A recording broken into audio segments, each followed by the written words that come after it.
नमस्कार, मी रेणुका बुलेटिनमध्ये तुमचं स्वागत आणि या बुलेटिनमध्ये आपण बघणार आहोत जगाच्या पाठीवर काय घडते आणि काय काय महत्त्वाच्या घडामोडी सध्या सुरू आहेत आंतरराष्ट्रीय पातळीवर, ज्याची सुरुवात आपण करतोय. जागतिक आरोग्य संघटनेनं कोविडच्या बूस्टर शॉटला स्थगिती देण्याचं आवाहन केलंय. ज्या देशांमध्ये बूस्टर डोस उपलब्ध आहेत तिथल्या नागरिकांना लसीचा किमान पहिला डोस दिलाय का याची खात्री केली जावी, असंही WHOनं म्हटलंय. श्रीमंत देशांनी विकसनशील देशांना लसीकरणासाठी मदत करण्यासाठी पुढाकार घ्यावा असं आवाहन देखील संचालक टेड्रॉस यांनी केलंय. श्रीमंत देशांमध्ये 100 जणांसाठी सरासरी 100 डोसेस उपलब्ध आहेत, पण गरीब देशांमध्ये मात्र 100 लोकांमध्ये 1.5 इतकाच डोस उपलब्ध आहे. इतकं हे प्रमाणाची तफावत जास्त आहे असं देखील WHOनं म्हटलंय. प्रीस्कूलपासून 12वीपर्यंतच्या विद्यार्थ्यांना मास्क लावण्याच्या सूचना इलिनॉयसचे गव्हर्नर प्रिट्झगर यांनी दिल्या आहेत. तुरुंगासारख्या ठिकाणी काम करणाऱ्या आरोग्य कर्मचाऱ्यांचं लसीकरण आवश्यक असल्याचं त्यांनी म्हटलंय. डेल्टा व्हेरियंटचा संसर्ग वाढतोय, त्यामुळे लसीकरण करण्याचं आवाहनही त्यांनी केलंय. न्यूयॉर्कमध्ये जर इंडोर डायनिंगसाठी जायचं असेल तर लसीकरणाचं प्रमाणपत्र किंवा लसीकरण झाल्याचा पुरावा बाळगणं गरजेचं आहे. न्यूयॉर्कचे महापौर ब्लेसिओ यांनी मंगळवारी याबद्दलची घोषणा केली. येणाऱ्या ग्राहकांना लसीकरण झालंय का हे विचारणं काहीसं कठीण वाटत असलं तरी रुग्णसंख्या वाढून पुन्हा लॉकडाऊन लागण्यापेक्षा ते योग्य आहे असं हॉटेल मालकांचं मत आता बदलतंय. अशा प्रकारचे निर्बंध लागू करणारं न्यूयॉर्क हे पहिलं मोठं शहर ठरलंय अमेरिकेतलं. ऑगस्ट आणि सप्टेंबरपर्यंत हे नियम लागू ठेवले जातील अशी शक्यता व्यक्त केली जाते. अमेरिकेत कोरोना बळींचा आकडा 20 लाखांच्या पार पोहोचलाय असं पॅन अमेरिकन हेल्थ ऑर्गनायझेशन अर्थात पाहोनं बुधवारी ही माहिती देताना म्हटलंय. यात मूळ अमेरिकन नागरिक असलेल्या 15,000 जणांचा समावेश असल्याचंही संस्थेचे संचालक एतिनी यांनी म्हटलंय. लॅटिन अमेरिका आणि कॅरिबियनमधल्या केवळ 18% लोकांनाच आतापर्यंत कोरोना प्रतिबंधक लसीचा पहिला डोस मिळू शकलाय.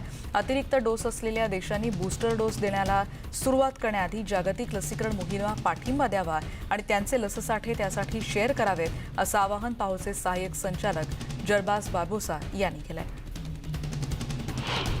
अर्जेंटिनामध्ये स्पुटनिक व्ही लसीचा पहिला डोस घेतलेल्या नागरिकांना दुसरा डोस म्हणून ॲस्ट्राझेनेका किंवा मॉडर्ना लसीचा डोस घेणं शक्य आहे असं आरोग्यमंत्री कार्ला विझोटी यांनी म्हटलंय. मिक्स डोस घेण्याचा निर्णय वैज्ञानिक पुराव्यांवर तसंच डेल्टा व्हायरसच्या वाढत्या उद्रेकामुळे घेण्यात आल्याचं त्या म्हणाल्या. नागरिकांना लस वेळेत मिळणं गरजेचं असल्याचा उद्देश यामागे आहे. 4.5 कोटी लोकसंख्या असलेल्या देशात आतापर्यंत केवळ 75 लाख नागरिकांचंच पूर्ण लसीकरण होऊ शकलंय. डेल्टा व्हेरियंटचा वेगानं होणारा प्रसार पाहता चीननं आता उपाययोजनांमध्ये सुधारणा करण्याचा निर्णय घेतलाय. गेल्या 2 आठवड्यात स्थानिक संक्रमणातून 400 जणांना कोरोना संसर्ग झालाय. चीनमध्ये 10पेक्षा अधिक प्रांतात डेल्टाचा संसर्ग पसरलाय. रशियाहून नानजिंग प्रांतात आलेल्या विमानातल्या एका प्रवाशाद्वारे कोरोनाचा शिरकाव झाला आणि आता तो वेगानं पसरत चाललाय. बातमी क्युबातली आहे. क्युबामध्ये 98 कोरोना रुग्णांचा मृत्यू झालाय. कोरोना संक्रमण सुरू झाल्यापासूनचा हा सर्वाधिक आकडा आहे. दररोजच्या रुग्णसंख्येतही वेगानं वाढ होतीये. सियागुडी आलिबा इथल्या हॉटेलमध्ये हॉस्पिटलच्या सुविधा आता पुरवाव्या लागतात. कोरोना संक्रमित रुग्णाला विलगीकरणात ठेवलं जात आहे असे आदेशही तिथे देण्यात आलेत. देशात 4,22,000 कोरोना संक्रमितांची आतापर्यंत नोंद झाली आहे. 3,000 कोरोना रुग्णांचा आतापर्यंत मृत्यू झालाय. चिलीमध्ये आता चीनी फार्मास्युटिकल कंपनी सिनोवॅकच्या लसीचं पॅकेजिंग सुरू झालं. अधिकाऱ्यांनी बुधवारी याबद्दलची माहिती दिली. कोरोनावॅक लसी लॅटिन अमेरिकेत निर्यात होणार आहेत अशी माहिती देशाचे आरोग्यमंत्री एनरिक पॅरिस यांनी दिली आहे. याआधी लसींचं उत्पादन करणारा प्लांट 2022मध्ये सुरू होणार होता आणि त्यासाठी $60 मिलियन गुंतवणूक करण्यात आली आहे आणि वर्षभरात 50 मिलियन डोसेसचं उत्पादन करण्यात येणार आहे. कोरोनावॅक लसींचे 2 डोसेस हे 28 दिवसांच्या अंतरानं घेणं गरजेचं आहे. बातमी स्पेनची आपण यानंतर बघणार आहोत. आता स्टेडियम्समध्ये 40% क्षमतेनं प्रेक्षकांना परवानगी देण्यात आली आहे. स्पेनच्या राष्ट्रीय फुटबॉल लीगला 13 ऑगस्टपासून सुरुवात होते. या पार्श्वभूमीवर हा मोठा दिलासा मानला जातोय. कोरोना संसर्गाचं प्रमाण कमी असेल तिथे मर्यादित संख्येनं प्रेक्षकांना प्रवेश दिला जाईल. सोशल डिस्टन्सिंग, संरक्षक मास्क यासारखे काही निर्बंध कायम राहतील. स्टेडियमच्या आतमध्ये काहीही खाण्यास किंवा धूम्रपानाला बंदी आहे अशी माहिती आरोग्यमंत्री कॅरोलिन डेरियस यांनी दिली. उपस्थितीवरची मर्यादा नेमकी किती असेल हे या महिन्याच्या अखेरपर्यंत स्पष्ट होईल असंही त्या म्हणाल्या. ब्रिटनमध्ये येत्या काही आठवड्यात 16 आणि 17 वर्षांच्या मुलामुलींच्या लसीकरणाला सुरुवात केली जाणार आहे. वैज्ञानिकांच्या सल्ल्यानुसार या निर्णयात बदल करण्यात आल्याचं सांगण्यात आलंय.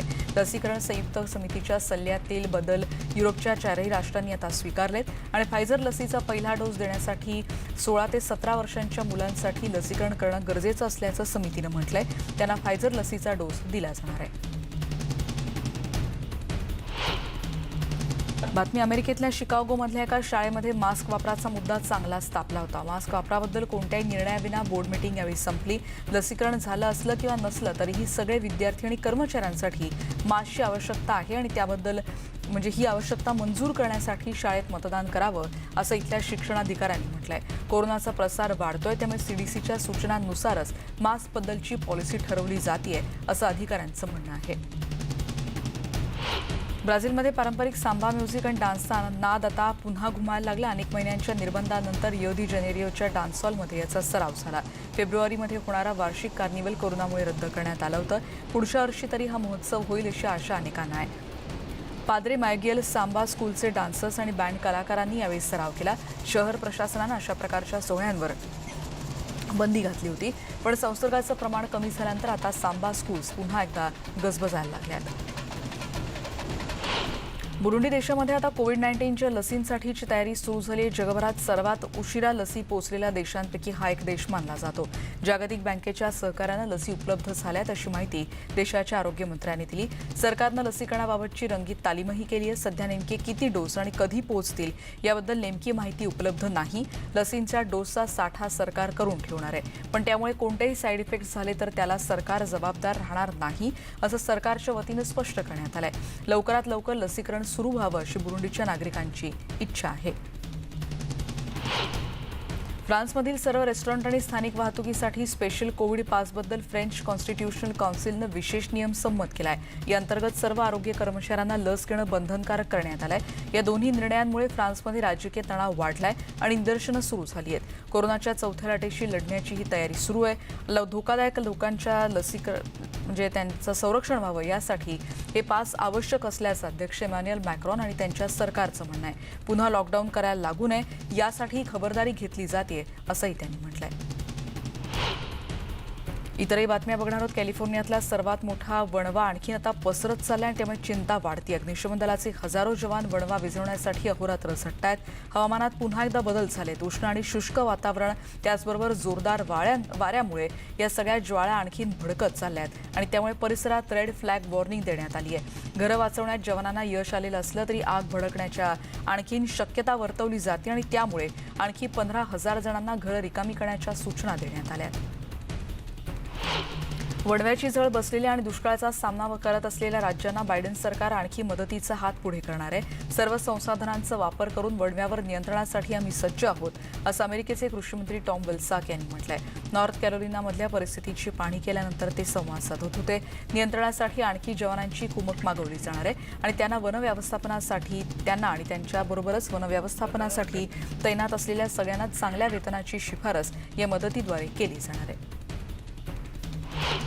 ग्रीसच्या एव्हिया आयलँडवर लागलेल्या भीषण आगीच्या भक्ष्यस्थानी काही घरं आणि जंगलं पडतात. ही आग संपूर्ण देशभरात पसरली आहे. रोवेस गावात प्रचंड धूर पसरला. इथल्या किनाऱ्यावरच्या 90 जणांची बोटींच्या साह्यानं कोस्टगार्डनं सुटका केली. ग्रीसमध्ये 100हून अनेक ठिकाणी जास्त वणवे लागलेत.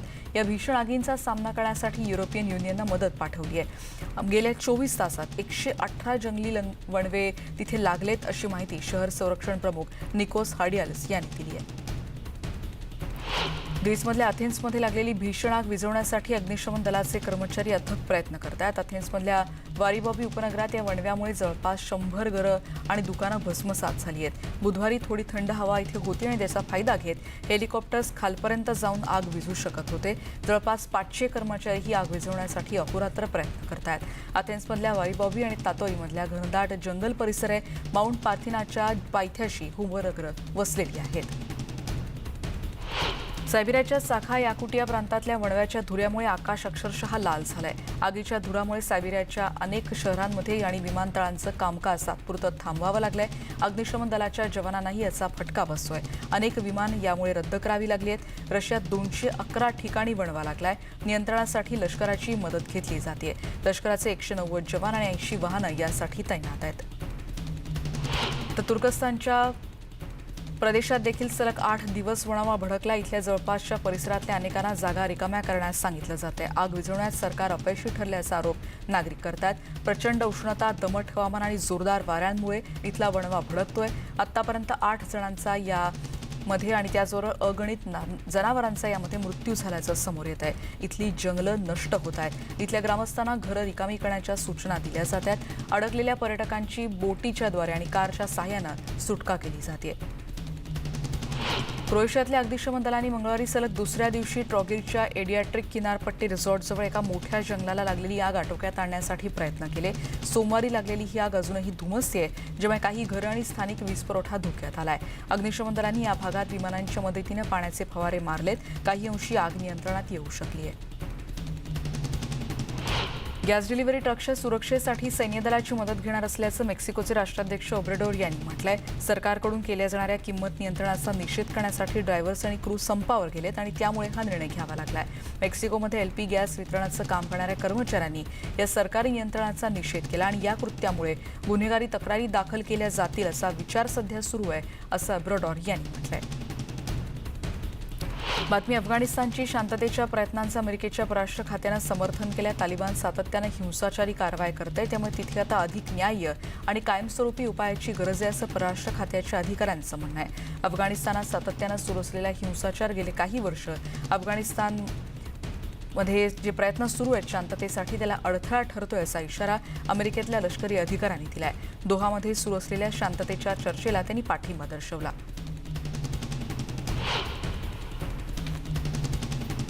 बातमी पेरूमधली लोकपालांनी बुधवारी देशाचे राष्ट्राध्यक्ष पेड्रो कॅस्टिलो यांना देशाच्या नवनियुक्त पंतप्रधानांच्या नियुक्तीबद्दल पुनर्मूल्यांकन करण्याची मागणी केली.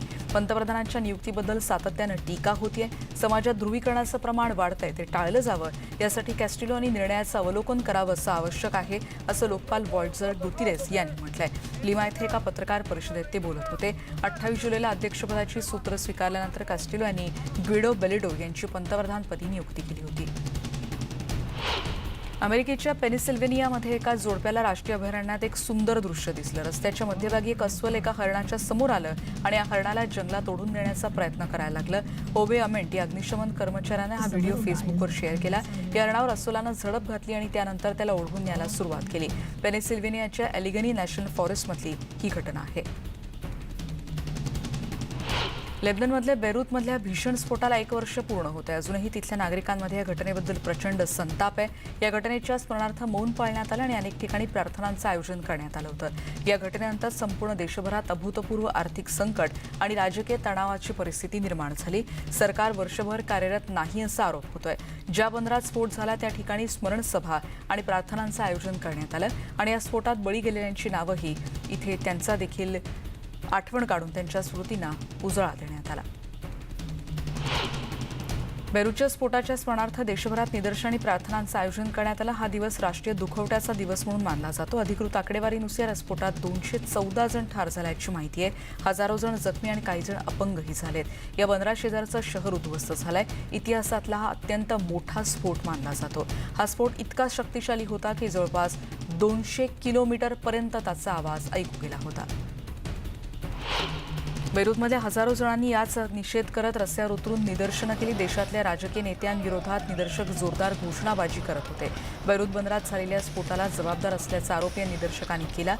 भ्रष्टाचार आणि व्यवस्थापनाचा अभाव या स्फोटाला कारणीभूत ठरला असा हल्लाबोल नागरिक करत होते. देशाच्या संसदेजवळ हे निदर्शक एकत्र आले होते. दंगल नियंत्रक पोलिसांनी अश्रुधूर आणि पाण्याच्या फवाऱ्यांचा त्यांच्यावर मारा केला. निदर्शकांच्या एका गटाचा आणि सुरक्षा दलाचा यावेळी संघर्ष झाला. या आंदोलकांनी सुरक्षा रक्षकांवर दगडफेक केली. त्याला पोलिसांनी अश्रुधूर आणि पाण्याचे फवारे मारत प्रत्युत्तर दिलं. बेरूतमध्ये 1 वर्षापूर्वी झालेल्या स्फोटाचा निषेध करण्यासाठी ही निदर्शनं सुरू होती. या स्फोटांबद्दलची चौकशी संसदेच्या सदस्यांनी थांबवली असा आरोप आंदोलक करत होते.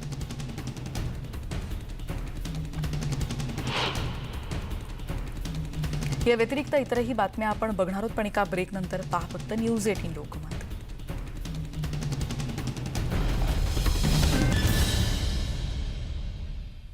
आता बातमी बघणार आहोत. स्पेनमधली राजघराण्यातले इथले सदस्य मेलोकाच्या दौऱ्यावर गेलेले आहेत आणि त्यांनी ल्यूक या धार्मिक स्थळाला भेट दिली. सेरा ट्रामुंटाना इथल्या डोंगर रांगांमध्ये हे धार्मिक स्थळ वसलेलं आहे. इथे भेट दिल्यानंतर राजे फिलिप 6वे त्याचबरोबर राणी लेटिझिया आणि त्यांच्या 2 मुली यांनी जवळच्या व्ह्यू पॉइंटला देखील भेट दिली. उन्हाळ्याच्या काळात इथल्या राजघराण्यातले सदस्य इथल्या या बेटावर येत असतात.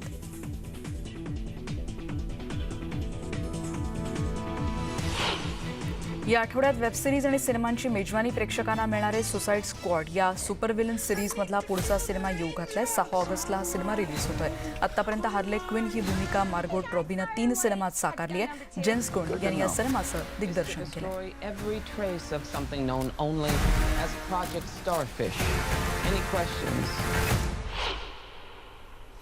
या सगळ्या बातम्यांचा आढावा घेतल्यानंतर या बुलेटिनमध्ये इथेच थांबतोय. पण सगळ्या बातम्यांचे अपडेट्स आणि व्हिडिओ आमच्या YouTube चॅनलला भेट देऊन नक्की पहा आणि शेअर करा आणि आमच्या चॅनलला सबस्क्राईब करा. मास्क वापरण्याचं एक महत्त्वाचं आवाहन, मास्क वापरा आणि तो नाक आणि तोंड पूर्णपणे कव्हर होईल अशा रीतीने वापरा. सुरक्षित राहा. बातम्यांच्या अपडेट्ससाठी पहा फक्त न्यूज 18 लोकमत.